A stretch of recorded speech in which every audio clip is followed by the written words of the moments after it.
Assalamualaikum warahmatullahi wabarakatuh. Ketemu lagi pada hari ini di materi yang lanjutan di kelas. Intinya materi ini saya sampaikan untuk materi diagram harmoni komunal.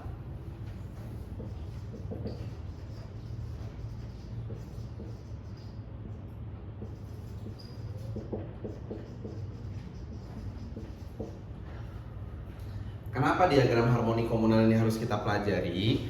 Kemarin di kelas kita kan udah belajar tentang ataupun di video sebelumnya kita belajar tentang harmoni di dalam personalnya, dimana kita harus banyak-banyak kesadaran diri kita untuk kita kendalikan. Nah, dikendaliin itu untuk apa? Karena ya balik lagi lah, proses cara mengendalikan dirinya juga kan dengan pepatah ataupun istilah always listening, always understanding. Dari banyak mendengar kita lebih banyak memahami sesuatu. Nah, untuk diagram harmoni komunal, setelah kemarin kita bermain games jembatan harmoni, nah di situ kita punya kesepakatan atau kita punya inti yang sama, di mana harmoni komunal itu bisa dicapai dengan secara garis besar itu dicapai satu, kalau kualitas SDM setiap orang itu beragam tapi dia punya kualitas yang baik. Artinya tidak terlalu timbul gap yang terlalu gede antara yang kualitas tinggi dengan kualitas rendah. Makanya ini menjawab pertanyaan kenapa di perumahan-perumahan elit itu mereka menseleksi orang-orangnya dengan cara menerapkan harga rumah yang tidak main-main. Karena kalau harga rumahnya makin mahal, justru ya udah ketahuan dong pasti orang itu tuh punya kualitas SDM yang baik, karena mungkin secara penghasilan ataupun secara intelektual juga lebih baik. Nah, lalu yang kedua, dari permainan games kemarin itu kenapa sih bentuknya bisa-bisa beda-beda semua gitu? Itu karena dipengaruhi oleh kepemimpinan. Banyak di antara setiap tim itu tidak memperhatikan faktor itu, sedangkan faktor itu tuh hal yang kebilangnya cukup urgent gitu. Untuk apa? Karena terlihatlah strategi di awal ketika diberikan waktu 2 menit untuk berbicara, nah itu kurang bisa dimanfaatkan karena hilangnya sosok pemimpin di dalam komunalnya itu sendiri. Dan yang terakhir adalah frekuensinya. Ketika frekuensi tiap orang itu nggak sama, akhirnya apa? Banyak miskomnya kan kemarin ketika komunikasinya hilang dan tidak sefrekuensi, akhirnya apa? Yang lain mikir kemana, ini mikir kemana, dan akhirnya jembatannya ya tidak terwujud, ataupun kalau terwujud tidak dengan bentuk yang disepakati di awal. Nah, frekuensi ini maksudnya gimana sih Pak gitu? Frekuensi ini contohnya ketika kalian mikir lah kayak gini lah, lu ketemu punya bestie itu. Nah, bestie-nya ini bisa dibilang tuh tanpa kita ngelirik, tanpa kita ngomong pakai lisan, cuma lirik-lirikan doang kita langsung paham. Nah, itu tingkat frekuensinya udah tinggi banget.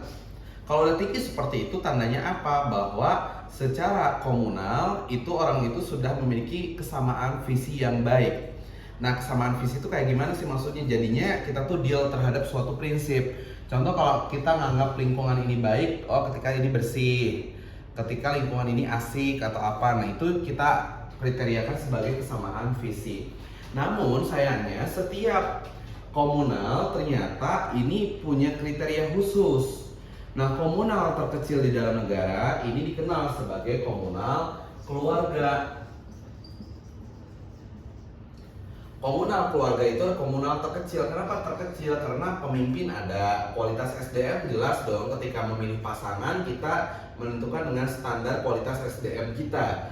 Kesamaan visi jelas juga ketika sebelum membangun rumah tangga kadang kita bertanya dulu kepada calon pasangan kita, kamu menganggap itu benar atau salah, gimana sih gitu. Nah, itu menjadi modal dasarnya.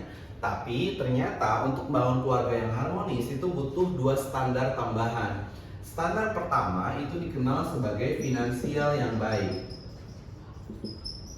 Nah, finansial yang baik itu yang kayak gimana? Yakni ketika orang sudah mencapai titik kemapanan yang tepat. Nah, mapan itu seperti apa yang tepat? Ketika kalian sudah bisa bertanggung jawab untuk diri kalian pribadi. Kalau masih nyusahin orang tua atau masih nyusahin orang lain, tandanya kalian belum mapan. Dan mapan ini dibagi 3, ada secara mapan keuangan, mapan mental, dan mapan kesehatan. Nah, selain finansial yang baik juga karena kemapanan, ternyata banyak juga orang yang tetap cerai kok Pak, gara-gara finansialnya walaupun bagus, Nah, karena faktor harmonis yang berikutnya ini tidak terpenuhi, ini apa? Komunikasi yang stabil. Komunikasi yang stabil itu yang kayak gimana? Ya ibaratnya tiap hari itu ada ngobrolnya lah minimal. Nah ini kayak kalian aja kalau kalian pulang ke rumah, ternyata kalian tuh ngerasa asing. Kenapa ngerasa asing di rumah? Ya boro gimana nggak asing? Pulang dari sekolah udah dalam keadaan larut malam atau malam-malam baru pulang, nggak ngobrol sama adik, nggak ngobrol sama kakak, sama orang tua pun juga kadang nggak ngobrol, akhirnya cuma ujung-ujungnya langsung tidur. Nah itu akhirnya apa yang terjadi? Timbullah keasingan. Sedangkan di dalam keluarga itu ada prinsip itu hidup bersama bukan tinggal bersama. Jadi kalau kayak begitu ya mau nggak mau kita tiap hari harus berkomunikasi. Nah ini kejadiannya banyak komunikasi itu gagal akibat apa? Istrinya kerja, suaminya juga kerja, tahunya gimana? Pulang tuh udah keadaan capek dua-duanya dan akhirnya di pagi hari menjadi asing. Dan itu ketika itu terus berlanjut seperti itu terus-terusan, apa yang terjadi berikutnya? Nah, ya tidak bisalah langgeng karena keluarga itu hancur akibat komunikasinya tidak stabil alias intensitasnya itu turun dan naik. Tapi turun naik ini bahkan parah, terlalu sering turun naiknya. Jadi harusnya stabil konstan seperti itu. Nah, ketika banyak keluarga ini yang harmonis, sebetulnya komunal yang kedua berikutnya apa sih Pak? Nah, komunal yang kedua itu adalah komunal yang terdiri dari berbagai keluarga. Ini kita kenal sebagai istilahnya tetangga. Nah, dihimpunlah dalam sebuah organisasi yang disebut sebagai rukun tetangga. Jelas ada ketuanya yang kita sebut sebagai Pak RT atau Bu RT. Nah, terus kualitas SDM jelas terdiri dari berbagai keluarga-keluarga. Dan kesamaan visi ada, makanya kesamaan visi juga ada. Makanya ketika kita milih ketua RT, RW atau siapapun, itu selalu kita tanya apa program visi misinya gitu. Karena supaya kita mencari yang visinya sama dengan kita gitu.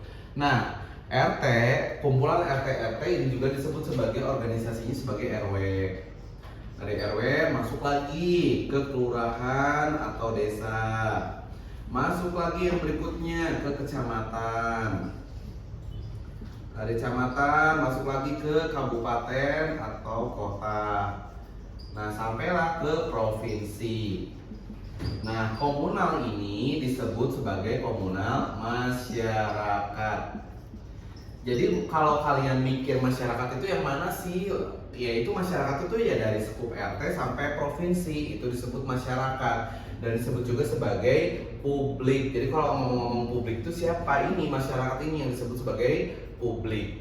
Nah, masyarakat dikatakan harmonis itu gimana? Satu, ketika hidupnya itu adalah rukun. Makanya kenapa di RT sama RW ini banyak dikasih nama R depannya, karena supaya jadi doa apa? Supaya ya karena konflik yang paling sering itu ya sama tetangga, sama warga kampung. Maka daripada itu tingkat kerukunan itu paling gede harus di tingkat tetangga dan warga. Konsepnya seperti itu. Nah, rukun itu artinya apa? Ya dimana antar keluarga tuh nggak ada gesekan konflik alias nggak pernah berselisih gitu. Misalnya tetangga punya mobil, kita ya didengki, udah kebayang banget itu pasti nggak pernah rukun tetangganya karena selalu mempermasalahkan sesuatu yang akhirnya menjadi konflik berkepanjangan sama tetangga. Bahkan sekarang ini banyak banget yang viral hubungan antar tetangga karena masalah lahan parkir lah, lahan di depan rumah, atau masalah nyuci mobil atau apa, itu banyak banget yang jadi problemnya. Nah, setelah rukun, Pak gimana nih kalau orang tuh emang rukun tapi diam-diaman semua nih, nggak ada yang kalau ada 17-an atau kegiatan bareng tuh pada diam-diaman semua. Nah, maka itu parameter harmonis yang berikutnya di dalam masyarakat itu harus sinergis. Kenapa sinergis? Karena supaya saling support, saling dukung. Karena tiap keluarga itu punya perannya masing-masing di dalam rumahnya ataupun di dalam lingkungannya, dan ketika peran itu diberikan kepada masyarakat, maka itu akan menghadirkan keluarga tersebut di dalam masyarakatnya dan akhirnya diterima. Sinergis ini bentuknya bisa banyak, entah itu saling support ketika ada kegiatan bersama misalnya, ataupun kebersihan lingkungan, menjaga siskamling. Nah, itu adalah bagian-bagian dari sinergisnya. Nah, ketika dari RT sampai provinsi ini rukun dan strategis, barulah kita masuk ke komunal terakhir, yaitu komunal negara. Nah, negara kenapa dipisah sama masyarakat? Jelas dong, karena negara ini sudah ada hubungan dengan luar negeri. Jadinya ini udah berbeda. Kalau ini kan terjadi dalam internal masyarakat atau internal bangsanya. Tapi kalau ini sudah bercampur dengan bangsa luar, sehingga apa?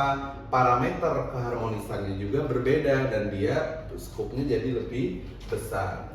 Nah, parameter pertama di dalam negara untuk dikatakan negara itu harmonis apa? Ini banyak orang yang ngomong gampang banget ngomongnya, tapi ternyata itu tuh paling susah diimplementasiinnya. Nah, salah satunya ini yang paling menarik itu di dalam lagunya Nasi Daria. Judulnya apa? Perdamaian. Ada satu lirik yang menarik banget. Jadi liriknya itu bunyinya kayak gini, banyak yang cinta damai tapi perang semakin ramai. Nah, maka daripada itulah kata damai itu suatu kata yang gampang tapi paling susah diimplementasiin. Kenapa? Karena banyak orang yang berbual pengen perdamaian tapi ya mereka sendirilah yang memulai perang gitu. Contoh misalnya ada negara yang selalu ngomong perdamaian mulu tapi ternyata dia suka ngerusuh perdamaian di negara orang. Maka daripada itu, damai ini nggak bisa diomongin sama negara yang lemah, dia cuma bisa diomongin sama negara yang kuat. Kenapa negara yang lemah nggak boleh ngomongin perdamaian? Jelas dong, karena perdamaiannya biasanya suka diganggu sama yang kuat. Maka daripada itu, negara harus kuat kalau mau damai. Nah, selain damai, parameter apa lagi yang buat negara itu jadi harmonis? Ya sudah pasti dong, ini berkaitan dengan ekonomi, yakni sejahtera.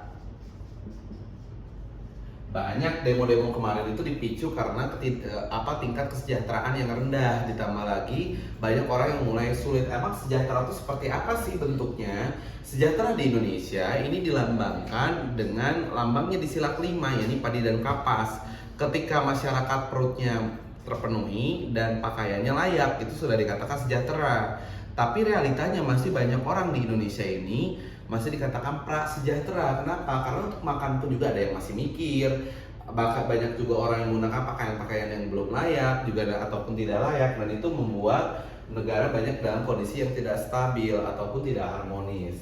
Nah, maka daripada itu ada istilah negara yang kuat hadir dari komponen-komponen yang kuat, dan salah satunya adalah keluarga yang kuat.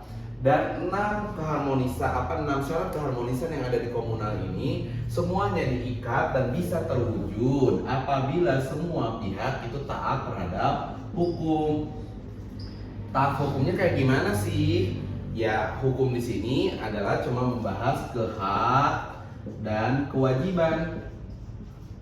Ketika setiap orang taat sama hak dan kewajibannya, taat itu ya dia mau memberikan hak ataupun dia bisa mendapatkan haknya, dan kewajibannya ini ketika kewajibannya berhasil dilaksanakan, sedangkan kewajibannya berhasil dilaksanakan dan kewajibannya juga berhasil dipenuhi atau diberikan, maka ya pasti keharmonisan ini akan mudah terwujud.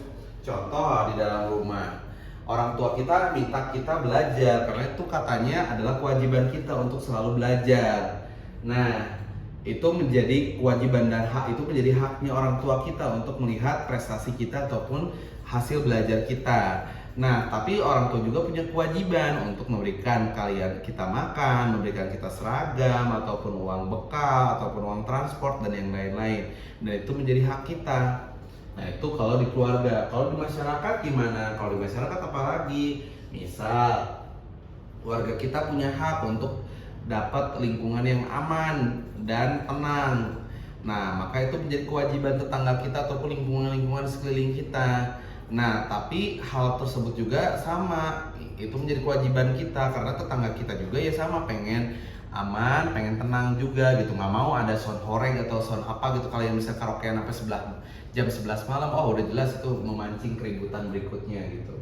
Nah, kalau di tingkat negara, ketaatan hukum ini ya nampak dong di mana ya ketika kita memenuhi hak kita, memenuhi kewajiban kita dan kita mendapatkan hak yang harusnya buat kita. Salah satunya adalah misalnya hak-hak yang diatur di dalam Undang-Undang Dasar, contoh hak untuk berpendapat, hak untuk mendapatkan kesejahteraan, ataupun hak untuk memperoleh pendidikan. Nah, hal-hal itulah yang diatur di dalam hukum. Sehingga ketika semua orang, makanya ketika ada orang yang bilang taat hukum itu ada untuk dilanggar, nah itu adalah sebuah perkataan yang bodoh dan tolol. Kenapa? Karena udah jelas hal seperti itu tuh nggak benar. Di mana-mana hukum tuh hadir untuk kita supaya bisa hidup harmonis. Kalau misalnya kamu hukum ada untuk dilanggar, maka ya udah jelas dong. Ketika nanti hak kamu dilanggar sama orang, ya jangan protes, karena kamu juga tuh kan melanggar hak gitu, atau melanggar kewajiban. Kayak intinya seperti itulah pembahasan tentang diagram harmoni komunal. Nah, kalau misalnya ditanyain, silakan nanti tanyakan aja langsung ke saya pas di kelas, seperti itu. Oke, mungkin untuk video yang ini cukup sampai sini. Sekian dari saya ucapkan terima kasih dan mohon maaf jika ada yang salah. Sekian dari Bapak, wassalamualaikum warahmatullahi wabarakatuh.